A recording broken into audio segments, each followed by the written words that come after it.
Hello Year 8 and welcome to Maths with me, Miss Sayers. Should hopefully be nice to hear a friendly and familiar voice. So hopefully you get lots out of this video. We're going to be learning today about ratio. This is new content, so you will need to listen very carefully. And before we start, can I just ask you please to make sure you've got your maths book or your Hegarty maths book, a pen, a pencil, and a ruler. So if you don't have any of those things, can you please pause the video and go and get them now? Okay, excellent. We're going to make a start then. So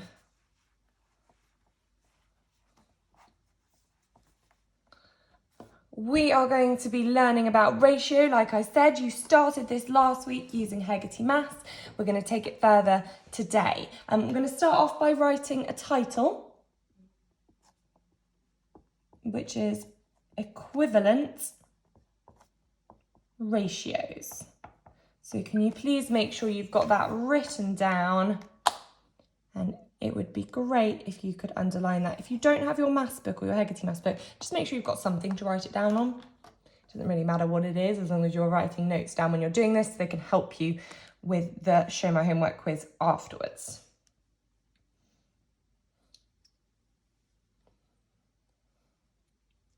Okay, so at any point in the video, if I'm going too quickly for you, please make sure you pause the video, catch up, and then you can restart it again. It's not a problem, it's up to you. Go at the pace that you want to. So let's start with our title first. So you saw some ratios last week, and they are written like this. 1 to 4 is how I would say that, but I've got 1 with the colon in the middle and 4. And that could be that you're comparing the number of girls in a class to the number of boys. There could be for every 1 girl in a class, you have 4 boys. Okay, so that is what a ratio is. You're comparing two different things. Equivalent is something you've also heard of before. And when two things are equivalent, it means they are equal to each other. Okay, and you've definitely heard that word before. You may remember you've heard it with equivalent fractions. Okay, for example, you don't have to write this bit down. I'll let you know when you need to write things down. We know that 1/2 is equivalent to 2/4, and we can see that mathematically because we have multiplied the numerator and the denominator by the same thing. They've both been multiplied by 2. Okay, so that is something we've seen before. And this is very similar to with ratio. Okay, so I'm going to rub this out. I'm going to show you our first little bit of information. This bit would be good for you to write down. Now, for example, I could have a ratio of boys to girls. And that ratio could be 3 to 1. And that means for every 3 boys I have, I've got 1 girl. And that ratio is equivalent to the ratio 6 to 2. Because I have multiplied both sides of my ratio by the same thing. I've multiplied them both by 2. So if I draw that out, change blues for the boys now, very well.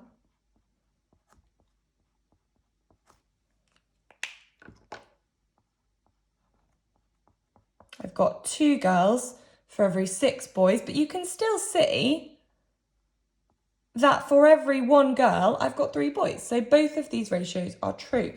They are considered to be equivalent ratios. Okay, because I've multiplied both things by the same, but also equally I could say I've divided both of those by the same thing to get back to that ratio. So those ratios are equivalent, okay? So we're going to start off by producing some equivalent ratios. So we are going to start with, and this is an example I would definitely like you to write down. So example 1. And we are going to write down 3 equivalent ratios to 2 to 7. That's the ratio we're going to write 3 equivalent ratios down for. So I'm going to start with the ratio 2 to 7 3 times. I'm going to write 3 ratios that are equivalent to that. Now, it's really easy to produce an equivalent ratio because all I need to do is either multiply or divide both sides of my ratio by the same thing. This is not, it's really something that is very doable. So, for example, I could say, right, I'm going to multiply both sides of my ratio by 10. So 2 times 10 is 20. And 7 times 10 is 70. So this is an equivalent ratio to 2 to 7. I could say, for example, please make sure you're writing this down. Again, pause if you need to. That I am going to multiply both sides of my ratio by 3. Just for example, 2 times 3 is 6. 7 times 3 is 21. This is an equivalent ratio. 6 to 21 is equivalent to 2 to 7. I could divide both sides of my ratio by the same thing. So I could divide them both by 2. 2 divided by 2 is 1. And 7 divided by 2, or half of 7, is 3.5. And this is an equivalent ratio to this. Okay, so I have written down 3 equivalent ratios to 2 to 7 by doing the same thing to both sides of that ratio.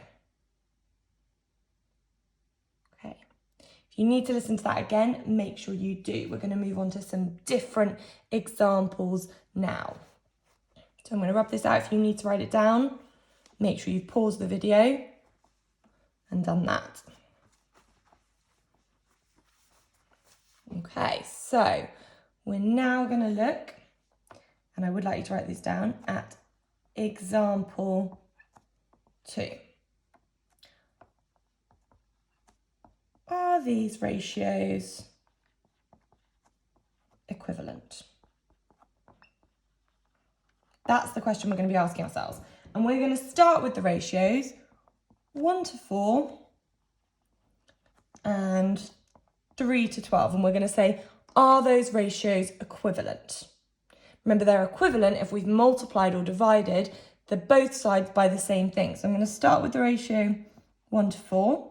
And underneath I'm going to write 3 to 12.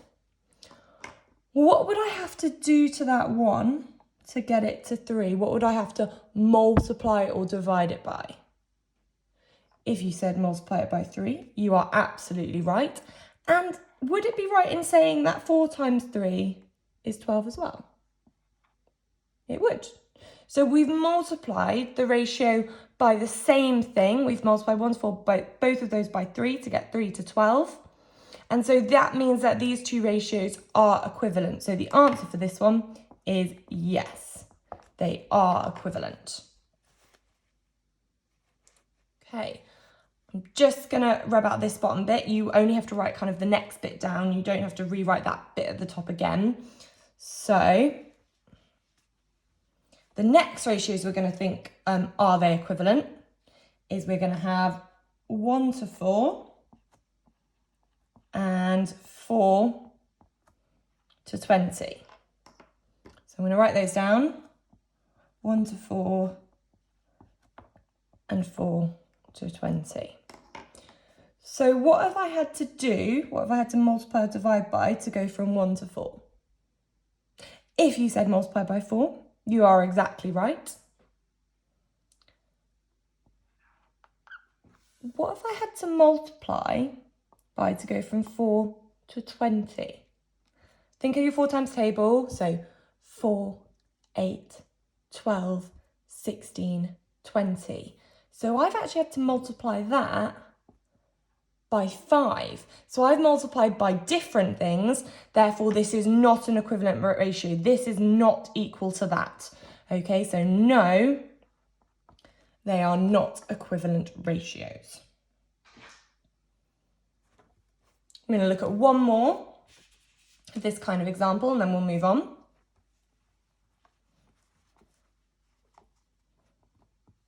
And this is what we've got as our next one. So we've got the ratios 1 to 4 and 0.5 to 2. So I'm going to write them down, 1 to 4 and 0.5 to 2. And I need to think, are these ratios equivalent? So it might actually be a bit easier this time to look at this side to start with. What do I have to do to go from 4 to 2? If you said divide by 2, you are absolutely right. And have I also divided by 2 on this side? Well, 1 divided by 2 is 0.5, so that is absolutely right. So we've done the same thing to both sides of my ratio. Therefore, that means that these are equivalent ratios. So yes, they are equivalent. Okay, we're going to move on to our next examples now. We've just got 2 more examples to go. And then you're going to get on with some work of your own. So I'm going to rub this out. Make sure you've paused if you need to. If you want to go back and listen again, it's absolutely fine. Take your time. Don't feel like you need to rush through anything. So this here is example 3. Make sure you are writing all of these examples down. Example 3. And our question is, these ratios are equivalent. So we're told they're equivalent, they're equal to each other. And we've got to find the missing number.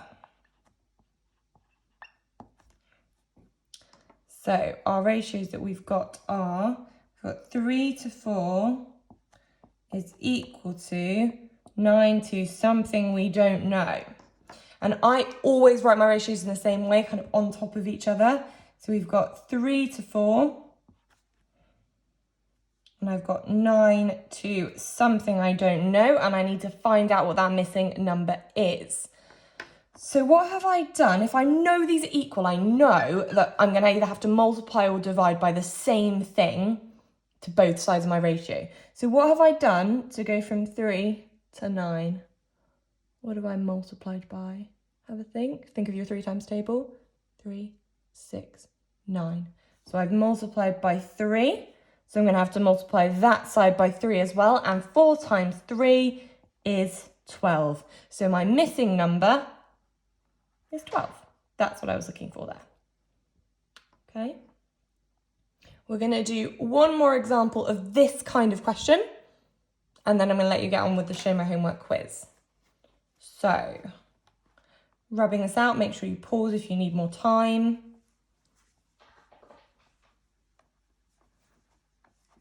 And it's a very similar question for this one. So, example 4. And our question is, these ratios are equivalent. Find the missing numbers. We've got to find numbers this time. And for this one, our ratios that we're considering, we've got 1 to 3 to 5. So in this ratio, we're comparing 3 different things. So it could be like we've got 1 adult for every 3 children and every 5 teenagers, for example, something like that. And we're saying it's equivalent to something number we don't know, 18 to another number we don't know. And we've got to find those missing numbers. So again, I'm going to write them as I normally would on top of each other. And it doesn't make a difference just because there's that third one there. We don't know what that is. No, that's 18, and we know what that is. So we need to think, what have I done to go from 3 to 18, and then I've got to do the same there. And remember, you're thinking of things, you're multiplying or you're dividing. You're not adding or subtracting, you're thinking of multiplying or dividing. So what have I done? What have I multiplied 3 by to get to 18? Well, think of your 3 times table. 3, 6, 9, 12, 15, 18. So I have multiplied by 6. So I have to multiply each of those by 6 to get an equivalent ratio and therefore know what my missing numbers are. So 1 times 6 is 6 and 5 times 6 is 30. So my missing numbers are 6 and 30. So just to recap, if we want an equivalent ratio, we have to multiply or divide each of the numbers in the ratio by the same number. Okay? Now we've gone through this, make sure you now go back to Show My Homework to try the Show My Homework quiz. If you get stuck on anything, make sure you either comment on Show My Homework, come back to the video and re-watch parts of it, or email your teacher, that's either me, Mrs. Wickham, or Miss O'Connor, and ask for help, okay? We'll have 3 attempts at doing the quiz. So after your first attempt, make sure if you're not happy with your score, you go back and you really think about looking at the video again or talking to your teacher. If you are happy with your score and your score is kind of above 75%, then feel free to kind of move on and look at your other tasks for this week. Okay, thank you girls and good luck.